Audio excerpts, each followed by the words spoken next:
The kids in the small town eagerly awaited the sound of the ice cream truck every summer evening. As the sun set, that familiar jingle would echo down the streets, drawing children out with pocket change and wide smiles.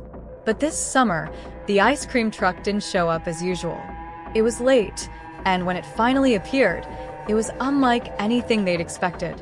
The truck was an old, rusty model with peeling paint and faded decals of ice cream cones that looked like they hadn't been touched in years.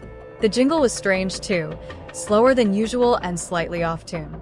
The sound gave everyone chills, but the excitement for a cool treat was enough to pull the kids forward. When the truck stopped, the driver leaned out. He was a tall, thin man with hollow cheeks and pale skin, as if he hadn't seen the sun in years. His eyes were hidden behind dark sunglasses, even though night was falling.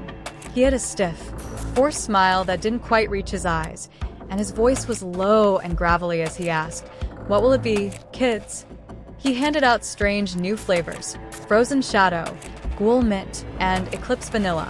The ice cream colors were odd gray, black, even dark green. It didn't look appetizing, but the kids shrugged it off and took their first bites. The ice cream was so cold that it almost burned, sending sharp chills through their mouths and down their throats. As they ate, the temperature around them seemed to drop. The warm summer air grew cold, and a thick fog began rolling in, shrouding the streets. The children shivered, suddenly unable to shake the chill that spread through them. They finished their ice cream, but the cold feeling only intensified, seeping into their bones, numbing their fingers and toes. One by one, the children staggered home, feeling strange and exhausted. That night, every single one of them experienced the same nightmare. They dreamed of an endless road covered in fog, with the ice cream truck driving slowly in front of them. In the back of the truck, they saw shadowy figures that looked just like themselves, staring back with empty eyes. The next morning, parents found that none of the kids could remember what had happened the night before. They were pale, with dark circles under their eyes, and moved slowly, as if drained of all energy. When they tried to remember, they only felt a cold, creeping fear that made them shiver. Weeks passed, and though the children's memories began to fade, the fear remained. Some nights, the parents would hear their kids whispering in their sleep, talking about a foggy road and the sound of an eerie jingle calling them back to the truck. Then, one misty night, the jingle returned, echoing through the town once again. This time, no one dared go outside. Peeking out their windows, the parents watched in horror as the truck drove slowly through the fog, moving as if searching for someone. From that night on, no one ever saw the ice cream truck again. But on certain foggy evenings, if you listen closely, you could still hear the faint sound of its jingle, calling, as if waiting for someone brave enough to answer. In a small, sleepy town, the sound of an ice cream truck was always a rare treat. It only ever came around once a year, appearing during the hottest week of summer. Kids loved it, of course, and parents were relieved for anything to distract their restless children. But this year, the truck's arrival felt different. The first sighting happened on an especially sweltering evening. The sun was setting, casting a fiery glow over the town, when the truck's tune drifted through the streets. It was the same cheerful jingle, yet there was something about it that felt wrong. The notes were almost too high, and the cheerful melody seemed tinged with something dark. The truck looked different, too. Instead of bright colors, it was painted a faded blue-gray, with images of ice creams on its side that were just a bit too realistic, almost unsettling. The driver, a thin man with a grayish complexion and hollow eyes, wore a frozen smile that didn't reach his eyes. When he spoke, his voice was quiet and hollow, like an echo. The children lined up eagerly, each one ordering a treat. The driver handed out strange new flavors with strange names: midnight chocolate, shadow berry swirl, frozen night vanilla. Each treat was pitch black or an eerie shade of blue, colors that seemed unnatural. Strangest of all, each ice cream was freezing cold, colder than any ice cream had a right to be, almost like they were made of solid ice. The children happily ate, but as they did, odd things began to happen.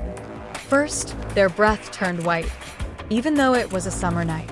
Soon after, their lips started turning blue, and a strange, icy feeling spread through their bodies. One by one, they felt their muscles stiffen, as if they were freezing from the inside out. By morning, the town was in a panic. Every child who had eaten from the truck was missing. Their shoes, bikes, and backpacks were found scattered around the truck's last known location, but the children themselves had vanished. Rumors spread quickly. Some claimed they had seen the driver that morning, his hollow eyes glinting with something dark as he left town. Others swore they heard the faint echo of the truck's tune, far off in the woods, followed by faint, childlike laughter. Weeks passed, and the town mourned. No one ever saw the truck or the children again. But every year, during the hottest week of summer, a strange frost would cover the town, and anyone who walked alone could hear faint laughter echoing in the distance. Some say that if you're quiet enough, you can hear the ice cream truck's jingle, slowed down, twisted, as if calling back its lost customers for one last treat. Every summer, as the days stretched on, kids eagerly awaited the familiar melody of the ice cream truck echoing through the streets. Its bright jingle was a signal to dash outside, grab their pocket money, and line up for the cold treats that made the summer heat bearable. One evening, however, as the sun sank below the horizon, the truck's music sounded different. It was slower, off-key, almost distorted, and instead of excitement, it brought an uneasy feeling to everyone who heard it. But the truck still rolled down the street, its old, rusted frame creaking with every bump. The familiar colors of the truck had faded to a dull, peeling mess, and stains, dark and unidentifiable, ran along its sides. Despite the unease, the promise of ice cream overpowered the children's apprehension. As they lined up, a man leaned out of the serving window. His face was pale and stretched into an unsettlingly wide smile, his eyes hidden behind a pair of dark sunglasses, even though the sun had long disappeared. "What'll it be?" he drawled, his voice thick with an accent none of the kids could quite place. His hands were wrapped in thin gloves that seemed to stretch over fingers longer than normal. Without hesitation, each kid ordered their usual cones, popsicles, bars. The man handed them over, his gloved fingers brushing each child's hand as he did. The touch was cold, and his smile widened with every transaction. The children returned home, chattering about their strange encounter, but as they took their first bites, an odd chill ran through them. The ice cream was colder than any they'd ever tasted, sending an icy shock down their throats. But more disturbing was the taste. A sharp, metallic tang lingered, like the flavor of rusted metal. As they ate, strange sensations crept through them. Their tongues felt numb, their fingers tingled, and soon they noticed their skin beginning to turn pale. Some tried to stop eating, but the ice cream was addictive, compelling them to finish every last bite. The next morning, the neighborhood was in a frenzy. Parents found their children's beds empty, sheets cold as if they hadn't been slept in. Windows were left ajar, a few with a faint imprint of ice cream smears on the sills. Panic spread as no one had seen the children since the ice cream truck's visit the night before. As authorities investigated, they found no trace of the driver or his truck. Only the children's belongings, shoes, small toys, even half-melted coins they'd used to pay, were scattered on the street where the truck had parked. Days turned to weeks, and the memory of the missing children hung heavily over the neighborhood. One night, as parents gathered to search yet again, the faint jingle of the ice cream truck drifted in from the distance. The melody was unmistakable but horribly distorted, slowed to an eerie crawl that sent shivers down everyone's spine. Some claimed they could hear whispers in the music, faint voices calling out. A few brave souls followed the sound, driven by desperation. They found themselves at the edge of the woods, where the truck sat waiting. It looked even older and more decayed, almost skeletal. Its once familiar colors were barely visible under layers of grime and rust.